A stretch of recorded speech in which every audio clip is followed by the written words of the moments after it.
नमस्कार दोस्तों, आप सबका स्वागत है शांडी नर्सरी की इस वीडियो में। आज जो है हम आपको एक व्लॉग दिखाने वाले हैं। तो इस व्लॉग में जो है हमने परसिमन की हार्वेस्टिंग की थी। तो वो हार्वेस्टिंग किस तरीके से हुई है उसका एक पूरा वीडियो हमने आपके साथ शेयर करने की कोशिश की है। तो चलिए मिलते हैं उस व्लॉग में और आपको दिखाने की कोशिश करते हैं कि किस तरीके से एक परसिमन का फ्रूट जो है हार्वेस्ट किया जाता है और उसको किस तरीके से आप तक पहुंचाया जाता है। तो चलिए बने रहिए हमारे साथ और इस वीडियो को पूरा एंड तक देखिएगा और अपने दोस्तों के साथ भी जरूर शेयर कीजिएगा और हमारे चैनल को जरूर सब्सक्राइब कीजिएगा। तो चलिए शुरू करते हैं। दोस्तों, अक्टूबर का महीना और कुल्लू में आप जब भी हों तो और जापानी फल ना तोड़ कर खाएं तो मज़ा नहीं आएगा। तो आज हम चल पड़े। सुबह 9 बजे का टाइम था और सुबह 9 बजे हम कुल्लू की एक बगीचे में जा पहुँचे जहाँ पे हम जापानी फल तोड़ेंगे। हमने देखा कि जो पेड़ थे वो पूरे नेट से ढके हुए थे। ये नेट जो है इस पेड़ को पंछियों से बचाती है। दूसरा, अगर बारिश हो जाए तो उसमें ओले गिरे तो उससे भी फ्रूट को बचाती है। हमने देखा कि ये पेड़ 10-10 साल के लग रहे थे और पूरे के पूरे भरे हुए थे। कम से कम 80 से 100 किलो तक एक पेड़ की यील्ड होगी जो हमने यहाँ देखी। तो सबसे पहले ये डिसाइड हुआ कि कौन कौन क्या क्या काम करेगा और सबसे पहले हमने नेट को निकालना शुरू किया। जब तक ये नेट निकलती तब तक ये डिसाइड हुआ कि कौन फल को तोड़ेगा, कौन फल को नीचे उतारेगा, कौन पेड़ पर चढ़ेगा, कौन उसको लेकर के गाड़ी तक लेकर के ढोएगा। ये सारी चीज़ें पहले ही डिसाइड कर ली गई। फ्रूट हार्वेस्टिंग का काम बहुत ही ज़्यादा सेंसिटिव काम है। इसको बहुत ही प्यार से, बहुत ही संभाल के साथ किया जाता है। अगर इसमें थोड़ी सी भी कमी रह जाए तो आपकी पूरे साल भर की मेहनत ख़राब हो सकती है, क्योंकि आपका फ्रूट जब भी मार्केट में जाएगा तो जितना अच्छे से हार्वेस्ट होगा उसका अच्छा दाम मिलेगा। पर लेकिन हार्वेस्टिंग होती उससे पहले सबसे पहले ज़रूरी है कि भगवान का नाम लिया जाए, क्योंकि कोई भी काम करने से पहले अगर भगवान को याद कर लिया जाए तो काम अच्छा होता है। और हमारी भारतीय संस्कृति में पूजा का एक बहुत बड़ा महत्व है।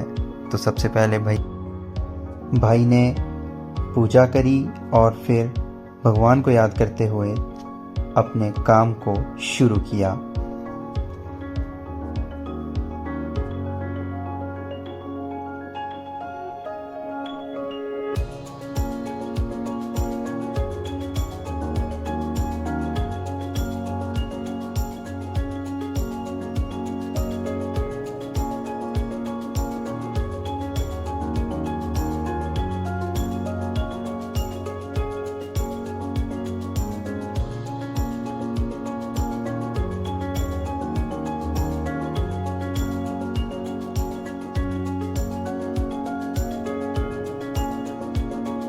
दोस्तों, जापानी फल के बारे में अगर मैं आपको जानकारी दूं तो जापानी फल सबसे पहले जापान में पैदा हुआ और इस समय इसकी सबसे ज़्यादा खेती जो है चाइना में होती है।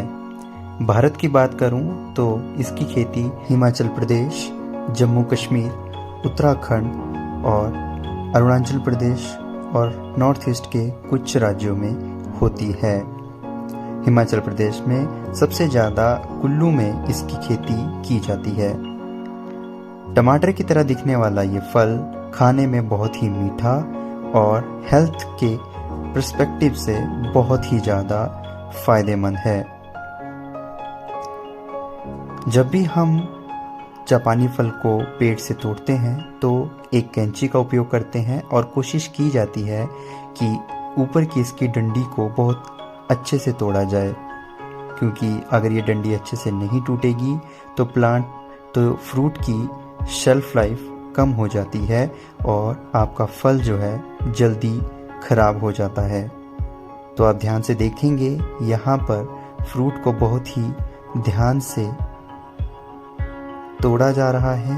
एक कैंची की सहायता से इसे काट करके बहुत ही प्यार से इसे एक बकेट में या किसी कंटेनर में रखा जाएगा।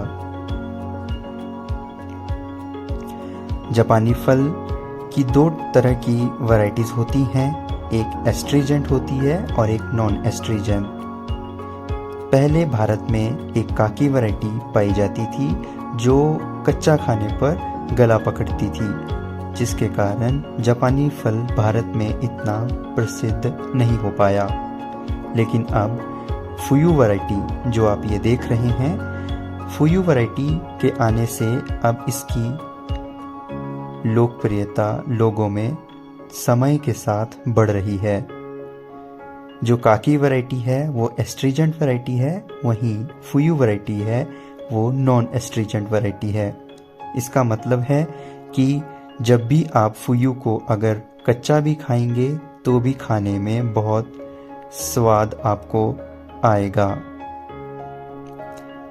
हमने देखा कि जब भी पेड़ के ऊपर चढ़ा जाता है तो उससे नीचे फल उतारने के लिए एक रस्सी की सहायता से एक बाल्टी को बांधा जाता है, जिसमें फ्रूट को तोड़ करके नीचे उतारा जाता है।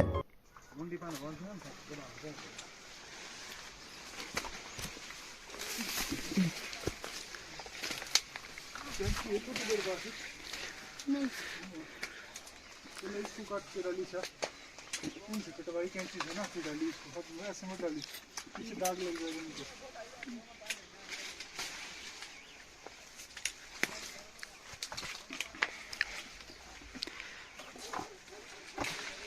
आता है हैं? क्या नाम है?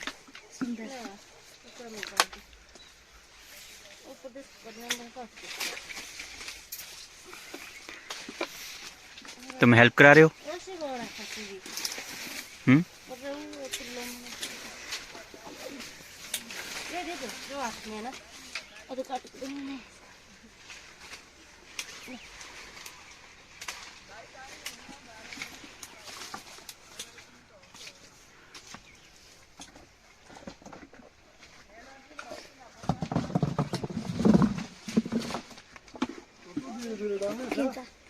गड्डी करके नहीं डालने।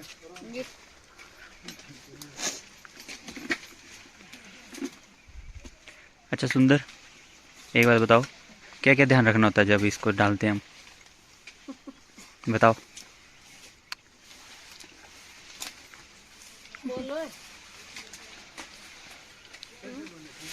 ना तो अच्छी ढंग से फिल्टर में आराम से रखना चाहिए, वरना क्या होगा? क्या हो जाता है वरना अगर आराम से नहीं? धागी हो जाता है, फिर अच्छा रेट नहीं मिलेगा। ठीक है। एक कीड़ा ही ला, अरे एक कीड़ा नहीं है ना, तो कुछ पर है कीड़ा है। फिर सुंदर से कुछ टिप्स लेने के बाद फिर हम लगे जापानी फल की पैकिंग में। तो अब हम कुछ अच्छे अच्छे फ्रूट्स जो हमने चुन के रखे थे उनको एक बॉक्स में पैक करना शुरू करने लगे। एक एक बॉक्स में कम से कम 25 से 30 परसिमन के फ्रूट आते हैं और एक बॉक्स जो है 5 से 7 किलो के बीच वे करता है। अगर इस तरीके के बॉक्स आप भी अपने घर को मंगाना चाहते हैं तो आप हमारे नीचे दिए गए नंबर पे कॉल कर सकते हैं। हम सीधा परसिमन का ये क्वालिटी फ्रूट्स आपको आपके घर तक डिलीवर कर सकते हैं।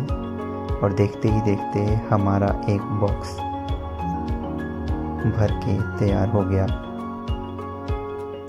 तो दोस्तों, दिसंबर नज़दीक है और जापानी फल की खेती अगर आप करना चाहते हैं तो इसके बहुत अच्छे अच्छे प्लांट्स हमारे पास आपको अवेलेबल मिलेंगे। हमारे कॉन्टैक्ट नंबर, हमारी कॉन्टैक्ट डिटेल्स वीडियो के नीचे डिस्क्रिप्शन में दे दी गई हैं। और ऐसे हमने आज जापानी फल की हार्वेस्टिंग की।